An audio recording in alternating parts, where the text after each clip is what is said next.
ಗೆಳೆಯರ ರಾಮಾಯಣ ಸೀತಾಪರಿಣಯ ಭಾಗ 1. ಗಂಗಾ ನದಿಯ ಪ್ರದೇಶ. ಅಲ್ಲಿ ಸುಂದರವಾದ ಅರಣ್ಯಗಳು, ಆಶ್ರಮಗಳು ಇವೆ. ಮನೋಹರವಾದ ತಮಸಾ ನದಿ ಹರಿಯುತ್ತಿದೆ. ಆ ನದಿಯ ದಡದಲ್ಲೇ ವಾಲ್ಮೀಕಿ ಮಹಾಮುನಿಯ ಆಶ್ರಮ. ವಾಲ್ಮೀಕಿ ಒಬ್ಬ ಮಹಾಋಷಿಗಳು. ಪರಮಾತ್ಮನನ್ನು ಕುರಿತು ಬಹಳ ವರ್ಷಕಾಲ ತಪಸ್ಸು ಮಾಡಿದವರು ಅವರು. ಆಹಾರ ನಿದ್ರೆಗಳಿಲ್ಲದೆ ದೇಹ ಅಲ್ಲಾಡದಂತೆ ತಪಸ್ಸು ಮಾಡುತ್ತಿದ್ದಾಗ ಅವರ ಸುತ್ತಲೂ ಹುತ್ತ ಬೆಳೆದಿತ್ತು. ಸಂಸ್ಕೃತದಲ್ಲಿ ಹುತ್ತಕ್ಕೆ ವಾಲ್ಮೀಕ ಎಂದು ಹೆಸರು. ಅಂದಿನಿಂದ ಆ ಮಹರ್ಷಿಗೆ ವಾಲ್ಮೀಕಿ ಎಂಬ ಹೆಸರು ಬಂತು. ಒಂದು ದಿನ ನಾರದ ಮಹರ್ಷಿ ವಾಲ್ಮೀಕಿಯ ಆಶ್ರಮಕ್ಕೆ ಬಂದರು. ವಾಲ್ಮೀಕಿ ಋಷಿ ನಾರದರನ್ನು ಆಧರಿಸಿ ಸ್ವಾಗತಿಸಿದರು. ಅನಂತರ, ನಾರದರೇ, ಈ ಲೋಕದಲ್ಲಿ ಅತಿ ಶ್ರೇಷ್ಠನಾದ ವ್ಯಕ್ತಿಯ ಬಗ್ಗೆ ತಿಳಿಯಬೇಕೆಂದು ನನಗೆ ಆಸೆಯಾಗಿದೆ. ಆತ ಧರ್ಮವಂತನಾಗಿರಬೇಕು, ಸತ್ಯವಂತನಾಗಿರಬೇಕು, ಅತಿ ಬಲಶಾಲಿಯೂ ಪರಾಕ್ರಮಿಯೂ ಆಗಿರಬೇಕು, ಎಲ್ಲರ ಬಳಿಯೂ ಪ್ರಿಯವಾಗಿ ನಡೆದುಕೊಳ್ಳುವವನು, ದ್ವೇಷ ಮತ್ತು ಅಸೂಯೆಗಳು ಇಲ್ಲದವನು ಆಗಿರಬೇಕು. ಆ ಮಹಾತ್ಮನು ಬುದ್ಧಿವಂತನಾಗಿರಬೇಕು, ದುಷ್ಟರನ್ನು ಸದಬಡಿಯುವವನು, ಸತ್ಯವಂತರನ್ನು ಕಾಪಾಡುವವನು ಆಗಿರಬೇಕು. ಅಂತಹ ವ್ಯಕ್ತಿ ಈ ಲೋಕದಲ್ಲಿ ಇರುವನೇ? ಹಾಗಿದ್ದರೆ ಆ ವ್ಯಕ್ತಿಯ ಬಗ್ಗೆ ನನಗೆ ತಿಳಿಯ ಹೇಳಿರಿ ಎಂದು ಪ್ರಾರ್ಥಿಸಿದರು.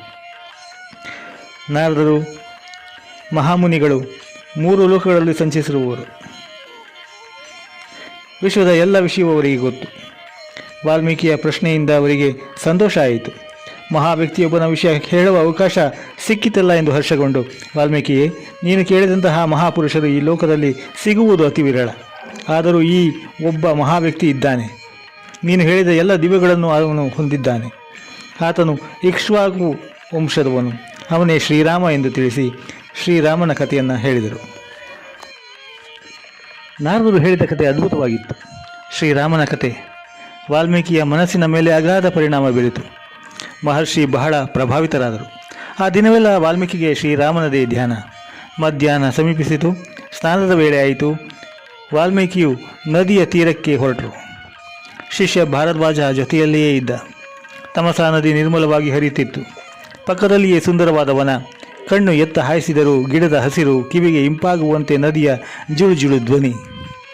ಪ್ರಕೃತಿಯ ಸೌಂದರ್ಯವನ್ನು ಹೆಚ್ಚಿಸುವ ಕ್ರೌಂಚ ಪಕ್ಷಿಗಳೆರಡೂ ಅಲ್ಲಿಯೇ ಆಡುತ್ತಾ ಇದ್ದವು. ವಾಲ್ಮೀಕಿಗೆ ಈ ಸೊಬಗನ್ನು ನೋಡಿ ಆನಂದವಾಯಿತು. ಹಾಗೆಯೇ ನಿಂತರು. ಮಹರ್ಷಿ ನೋಡುತ್ತಿದ್ದ ಹಾಗೆ ಬೇಡನೊಬ್ಬನು ಆ ಕ್ರೌಂಚ ಪಕ್ಷಿಗಳಲ್ಲಿ ಗಂಡು ಹಕ್ಕಿಯನ್ನು ಬಾಣದಿಂದ ಹೊಡೆದೇ ಬಿಟ್ಟ. ಮೈಯೆಲ್ಲ ರಕ್ತಮಯ.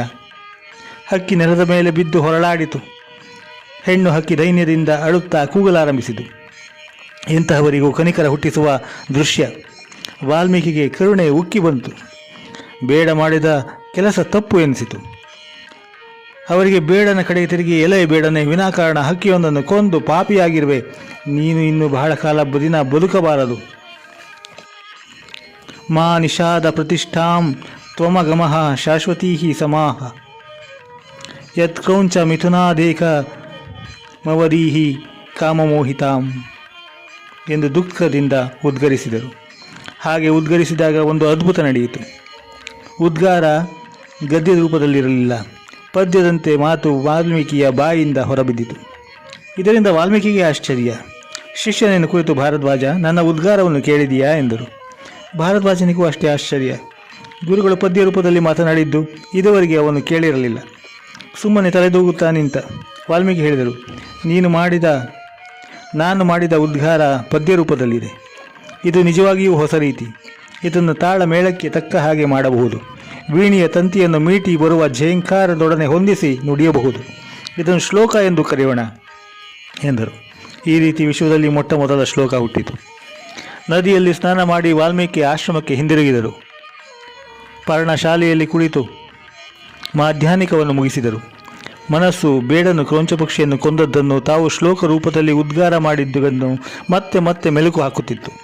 ಆ ವೇಳೆಗೆ ಬ್ರಹ್ಮದೇವರು ಬಂದರು. ವಾಲ್ಮೀಕಿ ಆಶ್ಚರ್ಯ. ಎದ್ದು ನಿಂತು ಸ್ವಾಗತಿಸಿದರು. ಉತ್ತಮ ಆಸನವನ್ನು ಹಾಕಿ ಕೂಡಿಸಿದರು. ಬ್ರಹ್ಮನನ್ನು ಸ್ತುತಿಸಿ ನಮಸ್ಕರಿಸಿದರು. ಇಷ್ಟೆಲ್ಲ ಆದರೂ ಮನಸ್ಸು ಮಾತ್ರ ಕ್ರೌಂಚ ಪಕ್ಷಿಯ ಪ್ರಕರಣವನ್ನೇ ನೆನೆಸುತ್ತಿತ್ತು. ಬ್ರಹ್ಮದೇವರಿಗೆ ಈ ಸಂಗತಿಗಳು ಗೊತ್ತು. ಅವರು ನಗುತ್ತಾ, ವಾಲ್ಮೀಕಿ, ನೀನು ಪದ್ಯ ರೂಪದಲ್ಲಿ ಮಾಡಿದ ಉದ್ಗಾರವೇ ಸರಿ. ನಿನ್ನ ಉದ್ಗಾರ ಆ ರೂಪದಲ್ಲಿ ಬರಲು ನಾನೇ ಕಾರಣ. ಅದಕ್ಕೆ ಒಂದು ಉದ್ದೇಶವೂ ಇದೆ. ಈ ದಿನ ನಿನಗೆ ನಾರದರು ಶ್ರೀರಾಮಚಂದ್ರನ ಕಥೆಯನ್ನು ಹೇಳಿದರಷ್ಟೇ. ಅದನ್ನು ನೀನು ಶ್ಲೋಕ ರೂಪದಲ್ಲಿ ಲೋಕಕ್ಕೆ ತಿಳಿಸಬೇಕು. ಇದುವರೆಗೆ ಬೇರಾರಿಗೂ ತಿಳಿಯದ ವಿಷಯ ಇನ್ನು ಮುಂದೆ ನಿನ್ನ ದಯೆಯಿಂದ ಎಲ್ಲರಿಗೂ ತಿಳಿಯುತ್ತದೆ. ಮಹಾತ್ಮನೊಬ್ಬನ ಕಥೆಯನ್ನು ಕೇಳಿ ಲೋಕ ಪಾವನವಾಗುತ್ತದೆ. ನೀನು ಹೇಳುವ ಕಾವ್ಯ ಆದಿಕಾವ್ಯ. ಅಂದರೆ ವಿಶ್ವದ ಮೊಟ್ಟ ಮೊದಲ ಕಾವ್ಯವಾಗುತ್ತದೆ. ಇದರಲ್ಲಿ ಸ್ವಲ್ಪವೂ ಉತ್ಪ್ರೇಕ್ಷೆ ಇಲ್ಲ, ಸುಳ್ಳು ಇಲ್ಲ ಮತ್ತು ಕಲ್ಪಿತವೂ ಅಲ್ಲ. ಆದ್ದರಿಂದ ಇದು ಪುಣ್ಯಕಾವ್ಯವಾಗುತ್ತದೆ, ಮಹಾಕಾವ್ಯ ಆಗುತ್ತದೆ.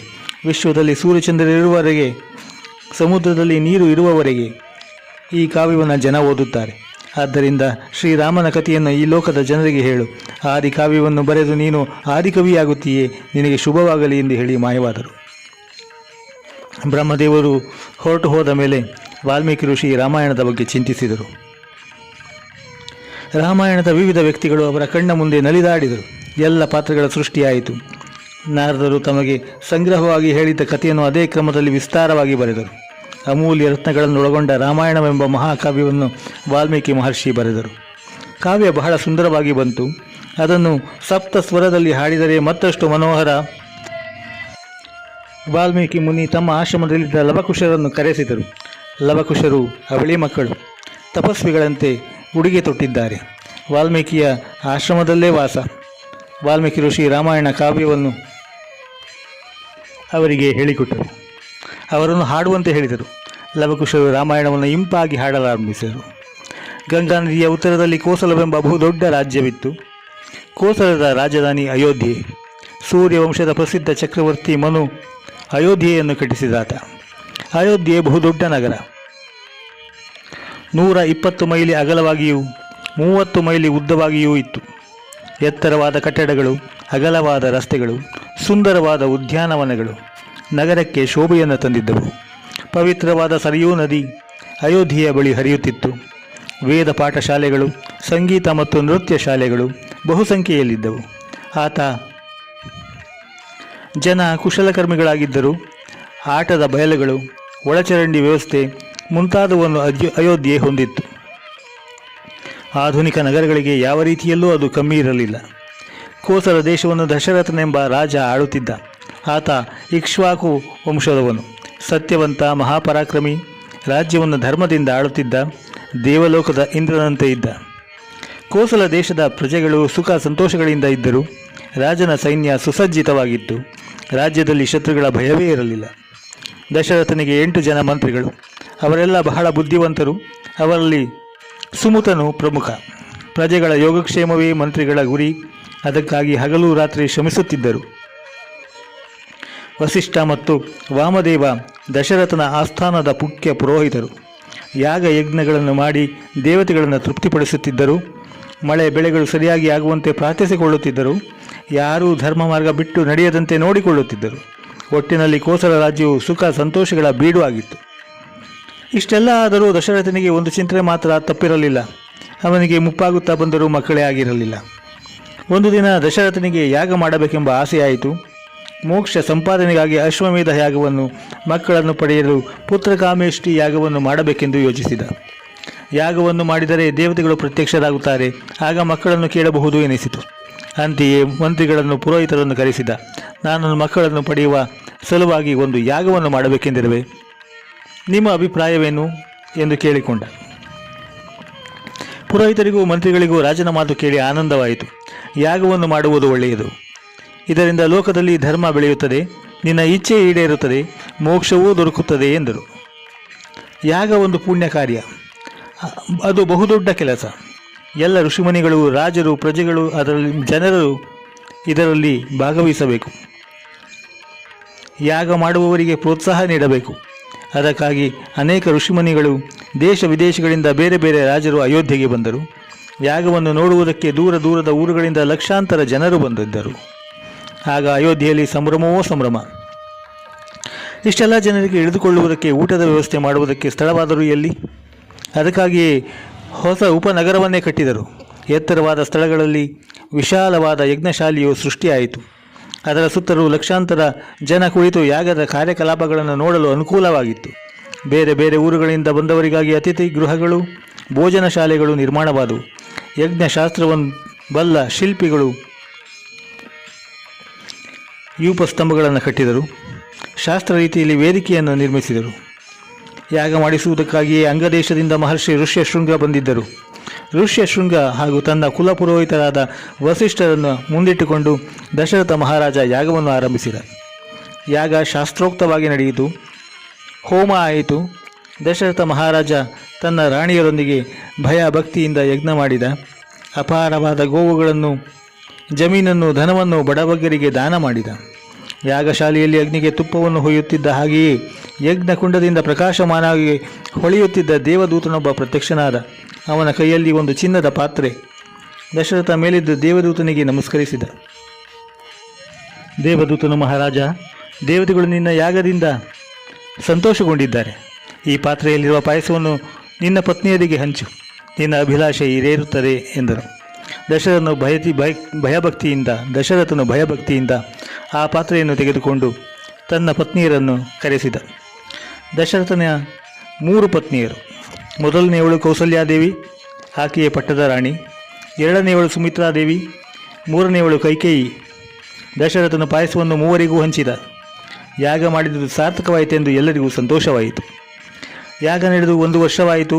ಚೈತ್ರ ಮಾಸದ ನವಮಿ ಕೌಸಲ್ಯಾದೇವಿ ಒಂದು ಗಂಡು ಮಗುವಿಗೆ ಜನ್ಮವಿತ್ತಳು.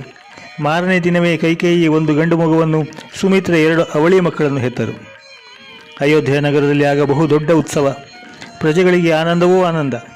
ಬಹಳ ವರ್ಷಗಳ ತಮ್ಮ ಬಯಕೆ ಈಡೇರಿತೆಂದು ಹರ್ಷಗೊಂಡರು. ದಶರಥನ ಸಂತೋಷವಂತೂ ಹೇಳದ ಸಾಧ್ಯ. ದಶರಥನ ದೇವಸ್ಥಾನಗಳಲ್ಲಿ ವಿಶೇಷ ಪೂಜೆಗಳನ್ನು ನಡೆಸಿದ. ಬಡಬಗರಿಗೆ ಉದಾರವಾಗಿ ಅನ್ನ, ಬಟ್ಟೆ, ಹಣ ಮುಂತಾದವುಗಳನ್ನು ದಾನ ಮಾಡಿದ. 4 ಮಕ್ಕಳಿಗೂ ನಾಮಕರಣವಾಯಿತು. ಮೊದಲನೆಯ ಮಗನಿಗೆ ರಾಮ ಎಂದು ಹೆಸರಿಟ್ಟರು. ಕೈಕೇಯಿಯ ಮಗ ಭರತ, ಸುಮಿತ್ರೆಯ ಮಕ್ಕಳು ಲಕ್ಷ್ಮಣ, ಶತ್ರುಘ್ನರು. ಮಕ್ಕಳಿಗೆ ಅಕ್ಷರಾಭ್ಯಾಸವಾಯಿತು. ಹುಡುಗರು ತಮ್ಮ ತೊದಲು ನುಡಿಗಳಿಂದ ಎಲ್ಲರಿಗೂ ಆನಂದವನ್ನುಂಟು ಮಾಡಿದರು. ದಿನೇ ದಿನೇ ಬೆಳೆದು ದೃಷ್ಟಿ ತಾಕುವಷ್ಟು ಸುಂದರರಾದರು. ರಾಮನನ್ನು ಕಂಡರೆ ಎಲ್ಲರಿಗೂ ಪ್ರೀತಿ. ಅವನು ಎಲ್ಲರ ಹತ್ತಿರವೂ ಪ್ರಿಯವಾಗಿ ನಡೆದುಕೊಳ್ಳುತ್ತಿದ್ದ. ಲಕ್ಷ್ಮಣನಿಗೆ ರಾಮನ ಮೇಲೆ ಬಹಳ ವಿಶ್ವಾಸ. ರಾಮನನ್ನು ಬಿಟ್ಟು ಒಂದು ಘಳಿಗೆಯೂ ಇರುತ್ತಿರಲಿಲ್ಲ. ಊಟ ಮಾಡುವಾಗ, ನಿದ್ದೆ ಮಾಡುವಾಗ, ಬೇಟೆಗೆ ಹೋಗುವಾಗ ರಾಮನ ಜೊತೆ ಲಕ್ಷ್ಮಣ ಇದ್ದೇ ಇರುತ್ತಿದ್ದ. ರಾಮನಿಗೂ ಅಷ್ಟೇ ಲಕ್ಷ್ಮಣನ ಮೇಲೆ ಅಪಾರ ಅನುರಾಗ. ರಾಮ ಲಕ್ಷ್ಮಣರ ಹಾಗೆ ಭರತ ಶತ್ರುಘ್ನರು ಒಬ್ಬರಿಗೊಬ್ಬರು ಬಹಳ ಹೊಂದಿಕೊಂಡಿದ್ದರು. ಎಂದಿಗೂ ಜೊತೆ ಬಿಟ್ಟವರೇ ಅಲ್ಲ. 4 ಮಕ್ಕಳು ವೇದವನ್ನು ಅಭ್ಯಾಸ ಮಾಡಿದರು. ಶಾಸ್ತ್ರಗಳನ್ನು, ಇತಿಹಾಸವನ್ನು ಕಲಿತರು. ಧನುರ್ವಿದ್ಯೆಯಲ್ಲಿ ನಿಪುಣರಾದರು. ಆನೆ ಸವಾರಿ, ಕುದುರೆ ಸವಾರಿ ಮಾಡುವುದರಲ್ಲಿ ಪ್ರವೀಣರಾದರು. ಬಹಳ ಧೈರ್ಯವಂತರು, ಬುದ್ಧಿವಂತರು, ಒಳ್ಳೆಯ ಗುಣಗಳಿಂದ ಕೂಡಿದವರು ಈ ಬಾಲಕರು. ಇಷ್ಟೆಲ್ಲ ಆದರೂ ರಾಮನದು ಒಂದು ಕೈ ಮುಂದು. ಹಿರಿಯರಲ್ಲಿ ಆತನಿಗೆ ಬಹಳ ಭಕ್ತಿ. ಧ್ವನಿ ಎತ್ತಿ ಮಾತನಾಡಿದವನೇ ಅಲ್ಲ. ಚಿಕ್ಕವರನ್ನು ಕಂಡರೆ ವಿಶ್ವಾಸ. ಬಹಳ ಬುದ್ಧಿವಂತ ಎಂದು ತಾಳ್ಮೆ ಕಳೆದುಕೊಂಡವನೇ ಅಲ್ಲ. ಹಾಗೆಂದು ಇತರರು ತಪ್ಪು ಮಾಡಿದರೆ ಶಿಕ್ಷಿಸದೇ ಇರುತ್ತಿರಲಿಲ್ಲ. ತಪ್ಪು ಮಾಡಿ ಒಪ್ಪಿಕೊಂಡವರನ್ನು ಕ್ಷಮಿಸುವ ಉದಾರತೆ ತೋರಿಸುತ್ತಿದ್ದ. ರಾಮ ಧರ್ಮವಾಗಿ ನಡೆದುಕೊಳ್ಳುತ್ತಿದ್ದ. ನೀತಿವಂತನಾಗಿ ಬಾಳುತ್ತಿದ್ದ. ದಶರಥನ ಮಗನಾಗಿದ್ದರಿಂದ ದಾಶರಥಿ ಎಂದು, ರಘುವಂಶದಲ್ಲಿ ಜನಿಸಿದ್ದರಿಂದ ರಾಘವ ಎಂದು ಅವನನ್ನು ಕರೆಯುತ್ತಿದ್ದರು. ಹುಡುಗರು ಬೆಳೆದು ದೊಡ್ಡವರಾದರೂ ಯೌವನ ಬಂದಿತು. ಮದುವೆ ಮಾಡುವ ಕಾಲ ಸಮೀಪಿಸಿತು. ತನ್ನ ಮಕ್ಕಳಿಗೆ ಮದುವೆ ಮಾಡಬೇಕೆಂದು ದಶರಥ ಯೋಚಿಸಿದ. ಈ ಸಮಯಕ್ಕೆ ಸರಿಯಾಗಿ ವಿಶ್ವಾಮಿತ್ರ ಋಷಿ ದಶರಥನ ಆಸ್ಥಾನಕ್ಕೆ ಬಂದ. ವಿಶ್ವಾಮಿತ್ರ ಒಬ್ಬ ಬ್ರಹ್ಮರ್ಷಿ. ಆತ ಬ್ರಹ್ಮರ್ಷಿಯಾಗಿದ್ದು ಒಂದು ದೊಡ್ಡ ಕತೆ. ಹಿಂದೆ ಆತ ಒಬ್ಬ ರಾಜನಾಗಿದ್ದ. ಅವನ ಹೆಸರು ಕೌಶಿಕ. ಒಮ್ಮೆ ಬೇಟೆಯಾಡಲು ಕಾಡಿಗೆ ಹೋದ. ಬೇಟೆ ಮುಗಿಸಿ ಹಿಂದಿರುತ್ತಿರುವಾಗ ಒಂದು ಆಶ್ರಮ ಕಂಡಿತು. ಅದು ವಸಿಷ್ಠರ ಆಶ್ರಮ. ಋಷಿಗಳಿಗೆ ನಮಸ್ಕರಿಸಿ ಹೋಗೋಣವೆಂದು ಕೌಶಿಕ ಆಶ್ರಮದೊಳಕ್ಕೆ ಹೋದ. ವಸಿಷ್ಠರಿಗೆ ಪಾದ ಮುಟ್ಟಿ ನಮಸ್ಕಾರ ಮಾಡಿದ. ವಸಿಷ್ಠರು ಆಶೀರ್ವದಿಸಿದರು. ರಾಜ ಬಹಳ ಬಳಲಿದ್ದ.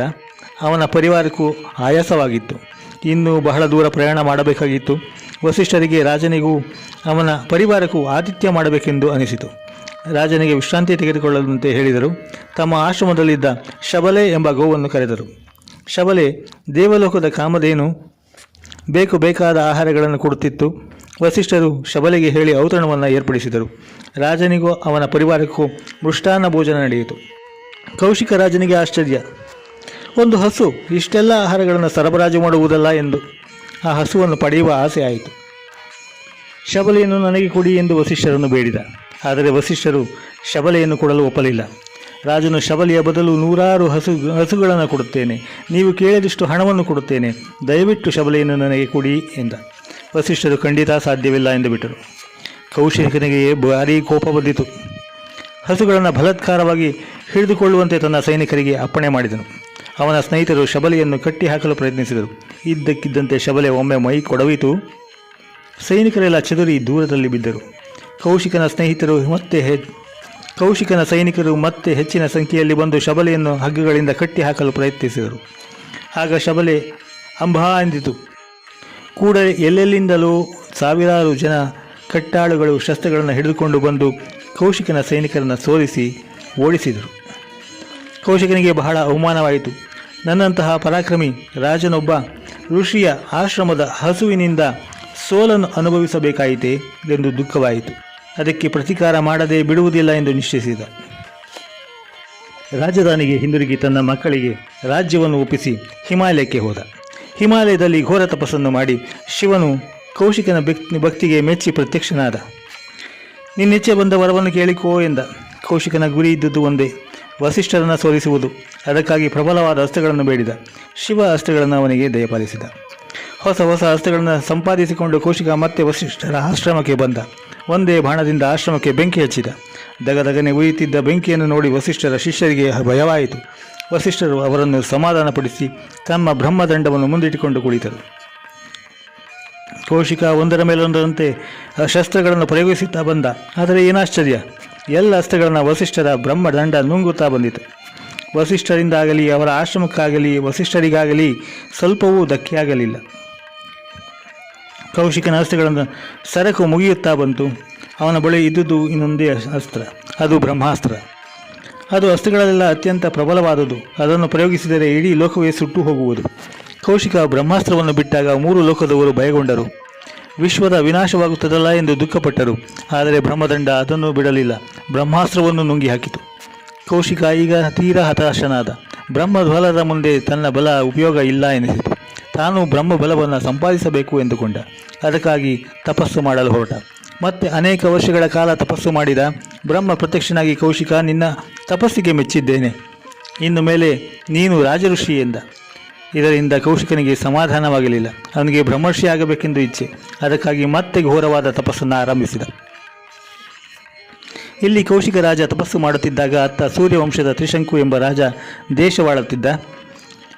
ಅವನು ಧರ್ಮದಿಂದ ರಾಜ್ಯವಾಳುತ್ತಿದ್ದ. ಒಮ್ಮೆ ಆತನಿಗೆ ಮನುಷ್ಯ ಶರೀರದಿಂದಲೇ ಸ್ವರ್ಗಕ್ಕೆ ಹೋಗಬೇಕು ಎಂದು ಆಸೆಯಾಯಿತು. ಅದಕ್ಕಾಗಿ ವಸಿಷ್ಠರಿಗೆ ತನ್ನ ಆಸೆಯನ್ನು ಹೇಳಿ ಯಾವುದಾದರೂ ಯಜ್ಞ ಮಾಡುವಂತೆ ಪ್ರಾರ್ಥಿಸಿದ.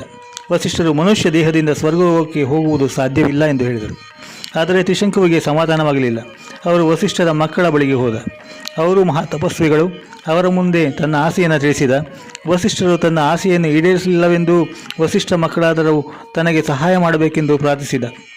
ತಮ್ಮ ತಂದೆಯವರೇ ಸಾಧ್ಯವಿಲ್ಲ ಎಂದ ಮೇಲೆ ತಮ್ಮನ್ನು ಬಂದು ಕೇಳುತ್ತಿರುವನಲ್ಲ ಎಂದು ವಸಿಷ್ಠರ ಮಕ್ಕಳಿಗೆ ಕೋಪ ಬಂತು.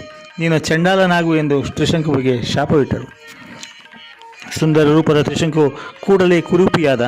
ಬಂಗಾರದ ಬಣ್ಣ ಮೈ ಕಪ್ಪಗಾಯಿತು. ತಲೆಗೂದಲು ಉದುರಿ ಹೋಯಿತು. ಚಿನ್ನದ ಆಭರಣ ಕಬ್ಬಿಣವಾಯಿತು. ಹುಟ್ಟಿದ್ದ ಬಟ್ಟೆ ಛಿದ್ರವಾಯಿತು. ಅವನ ಮಂತ್ರಿಗಳು ಪ್ರಜೆಗಳು ಹೆದರಿ ಓಡಿ ಹೋದರು. ತ್ರಿಶಂಕು ಏಕಾಂಗಿಯಾದ. ತ್ರಿಶಂಕುವಿಗೆ ತುಂಬ ದುಃಖವಾಯಿತು. ಸ್ವರ್ಗಕ್ಕೆ ಹೋಗುವ ಆಸೆ ಇದ್ದ ರಾಜ ಒಮ್ಮೆಲೆ ಚಂಡಾಲನಾದ.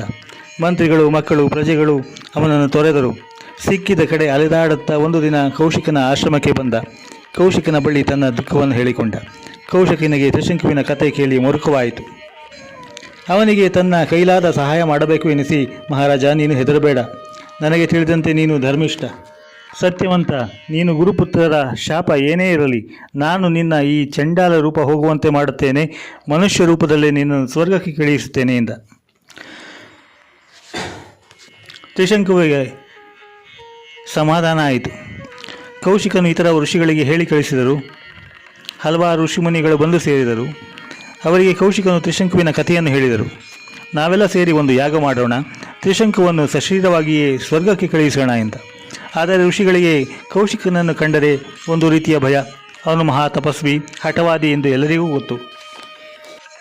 ಆದ್ದರಿಂದ ಅವನ ಮಾತಿಗೆ ಎದುರಾಡದೆ ಒಪ್ಪಿದರು. ಒಂದು ದೊಡ್ಡ ಯಾಗ ಆರಂಭವಾಯಿತು.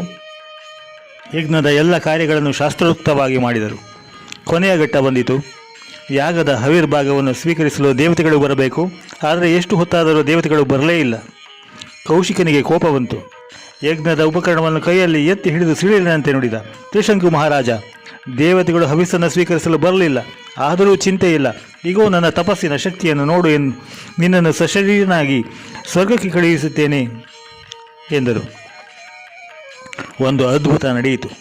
ಅಲ್ಲಿದ್ದವರು ನೋಡುತ್ತಿದ್ದ ಹಾಗೆಯೇ ತ್ರಿಶಂಕು ಸ್ವರ್ಗದ ಕಡೆ ಮೇಲೆ ಹೋದ. ಇಡೀ ವಿಶ್ವ ಕೌಶಿಕನ ತಪಶಕ್ತಿಯನ್ನು ಆಶ್ಚರ್ಯದಿಂದ ನೋಡಿತು. ತ್ರಿಶಂಕು ಸ್ವರ್ಗದ ಬಾಗಿಲನ್ನು ತಲುಪಿದ.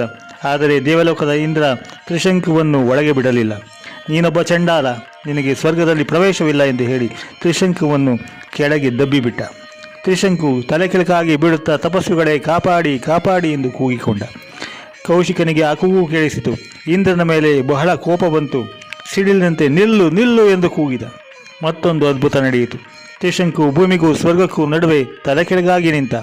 ಭೂಮಿಯಲ್ಲಿ ಮಹರ್ಷಿಗಳ ನಡುವೆ ಕೌಶಿಕ ಕೋಪದಿಂದ ನಡುಗುತ್ತಿದ್ದ.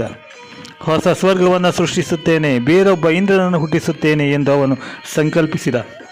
ಈಗ ದೇವತೆಗಳಿಗೆ ಬಹಳ ಹೆದರಿಕೆ ಆಯಿತು. ಅವರೆಲ್ಲ ಇಂದ್ರನ ಜೊತೆಗೂಡಿ ಕೌಶಿಕನ ಬಳಿಗೆ ಬಂದು, ಕೌಶಿಕ, ನಿನ್ನ ಕೋಪವನ್ನು ಬಿಡು, ನಿನ್ನ ಸೃಷ್ಟಿ ಅದ್ಭುತವಾಗಿದೆ. ತ್ರಿಶಂಕು ಈಗ ಇರುವ ಕಡೆಯೇ ಇರಲಿ, ಅವನಿಗೆ ಸ್ವರ್ಗದ ಎಲ್ಲವೂ ಸುಖವೂ ಸಿಗುತ್ತದೆ. ನೀನು ಸೃಷ್ಟಿಸಿರುವ ನಕ್ಷತ್ರಗಳೂ ಇರಲಿ, ಆದರೆ ಹೊಸ ದೇವತೆಗಳನ್ನು ಇಂದ್ರನನ್ನು ಸೃಷ್ಟಿಸಬೇಡ ಎಂದು ಪ್ರಾರ್ಥಿಸಿಕೊಂಡರು. ಕೌಶಿಕನು ಶಾಂತನಾದ. ದೇವತೆಗಳ ಪ್ರಾರ್ಥನೆಗೆ ಒಪ್ಪಿಕೊಂಡ. ತಾನು ಕೈಗೊಂಡಿದ್ದ ಸೃಷ್ಟಿ ಕಾರ್ಯವನ್ನು ನಿಲ್ಲಿಸಿದ. ಇಷ್ಟು ಹೊತ್ತಿಗೆ ಅವನು ತಪಸ್ಸು ಮಾಡಿ ಸಂಪಾದಿಸಿದ್ದ ಶಕ್ತಿಯೆಲ್ಲ ಮುಗಿದು ಹೋಗಿತ್ತು. ಮತ್ತೆ ತಪಸ್ಸಿಗಾಗಿ ಹೊರಟ. ಕಠಿಣವಾದ ತಪಸ್ಸನ್ನು ಆರಂಭಿಸಿದ. ಕೌಶಿಕ ತಪಸ್ಸಿಗೆ ಕುಳಿತರೆ ದೇವತೆಗಳಿಗೆ ಹೆದರಿಕೆ. ತಮಗೆ ಮತ್ತೆ ತೊಂದರೆಯಾದೀತೆಂದು ಭಯ ಅವರಿಗೆ. ಅದಕ್ಕಾಗಿ ಅವನ ತಪಸ್ಸು ನಿಲ್ಲಿಸುವಂತೆ ಮಾಡಬೇಕೆಂದು ಯೋಚಿಸಿದರು. ಮೇನಕೆ ಎಂಬ ದೇವಲೋಕದ ಅಪ್ಸರೆಯನ್ನು ಕೌಶಿಕ ತಪಸ್ಸು ಮಾಡುತ್ತಿದ್ದ ಸ್ಥಳಕ್ಕೆ ಕಳುಹಿಸಿದರು. ಮೇನಕೆ ಕೌಶಿಕನ ಬಳಿಗೆ ಬಂದಳು. ಕೌಶಿಕ ಅವಳನ್ನು ನೋಡಿದ. ಆಕೆ ಬಹಳ ಸುಂದರವಾಗಿದ್ದಳು. ಅವಳನ್ನು ಪ್ರೀತಿಸಿದ. ಇಬ್ಬರು ಸಂಸಾರ ಮಾಡಲು ಆರಂಭಿಸಿದರು. ಹಲವು ವರ್ಷಗಳ ನಂತರ ಮೇನಕೆಗೆ ಒಂದು ಹೆಣ್ಣು ಮಗು ಹುಟ್ಟಿತು. ಆಕೆಯೇ ಶಕುಂತಲೆ. ಆಗ ಕೌಶಿಕನಿಗೆ ತಾನು ಮಾಡಿದ್ದ ತಪ್ಪು, ಸಂಸಾರದಲ್ಲಿ ಮುಳುಗಿ ತಪಸ್ಸನ್ನೇ ಮರೆತನೆಲ್ಲ ಎನಿಸಿತು. ಮೇನಕೆ ಶಕುಂತಲೆಯರನ್ನು ಬೇರೆ ಕಳುಹಿಸಿದ. ಮತ್ತೆ ಘೋರವಾದ ತಪಸ್ಸನ್ನು ಆರಂಭಿಸಿದ. ಸುಮಾರು 1000 ವರ್ಷಗಳ ಕಾಲ ಉಗ್ರವಾದ ತಪಸ್ಸನ್ನು ಮಾಡಿದ. ಮೌನ ವ್ರತವನ್ನು ಹಿಡಿದ. ಆಹಾರ ನಿದ್ರೆಗಳನ್ನು ಬಿಟ್ಟ. ಮರದ ಕೊರಡಿನಂತೆ ನಿಷ್ಠರನಾಗಿದ್ದ. ಕೊನೆಗೆ ತಪಸ್ಸು ಬಹಳ ಘೋರವಾಯಿತು. ಅವನ ತಲೆಯಿಂದ ಹೊಗೆ ಹೊರಡಿತು. ಆ ಮಹಾಜ್ವಾಲೆ ಇಡೀ ಲೋಕವೇ ತಲ್ಲಣಗೊಂಡಿತು. ದೇವತೆಗಳೆಲ್ಲ ಬ್ರಹ್ಮನ ಬಳಿಗೆ ಹೋದರು. ಕೌಶಿಕನ ಇಚ್ಛೆಯನ್ನು ಈಡೇರಿಸಬೇಕು ಎಂದರು. ಬ್ರಹ್ಮದೇವ ಕೌಶಿಕನ ಬಳಿಗೆ ಬಂದ. ಮಧುರವಾಗಿ ಬ್ರಹ್ಮರ್ಷಿ ಎಂದು ಕರೆದ. ನಿನ್ನ ತಪಸ್ಸಿಗೆ ಮೆಚ್ಚಿದ್ದೇನೆ ಎಂದು ಕೌಶಿಕನಿಗೆ ಹೇಳಿದ. ಕೌಶಿಕನಿಗೆ ಬಹಳ ಸಂತೋಷವಾಯಿತು. ವಸಿಷ್ಠರ ಕೈಯಲ್ಲೂ ಬ್ರಹ್ಮರ್ಷಿ ಎನಿಸಿಕೊಳ್ಳಬೇಕೆಂದು ಅವನಿಗೆ ಆಸೆ. ಅದನ್ನು ಬ್ರಹ್ಮನ ಮುಂದೆ ಹೇಳಿದ. ಬ್ರಹ್ಮದೇವನಕ್ಕೂ ವಸಿಷ್ಠರನ್ನು ಕರೆಸಿದ. ವಸಿಷ್ಠರು ಸ್ನೇಹದಿಂದ, ಕೌಶಿಕ, ನೀನು ಬ್ರಹ್ಮರ್ಷಿಯಾದೆ ಎಂದು ಹೇಳಿ ಅವರನ್ನು ತಬ್ಬಿಕೊಂಡರು. ಅಂದಿನಿಂದ ಕೌಶಿಕ ವಿಶ್ವಾಮಿತ್ರನಾದ. ದಶರಥನ ಆಸ್ಥಾನಕ್ಕೆ ಬಂದ ಮಹರ್ಷಿಯ ಕಥೆ ಇದು.